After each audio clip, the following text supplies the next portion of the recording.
নমস্কার, আপনারা দেখছেন জিসি নিউজ।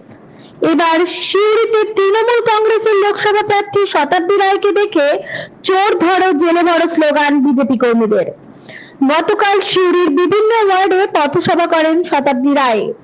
আর সিউড়ির ডাঙ্গালপাড়ায় যখন তিনি পথসভা করার জন্য যান, তখন তাকে দেখে চোর ধরো জেলে ভরো স্লোগান দেয় বিজেপির কর্মীরা।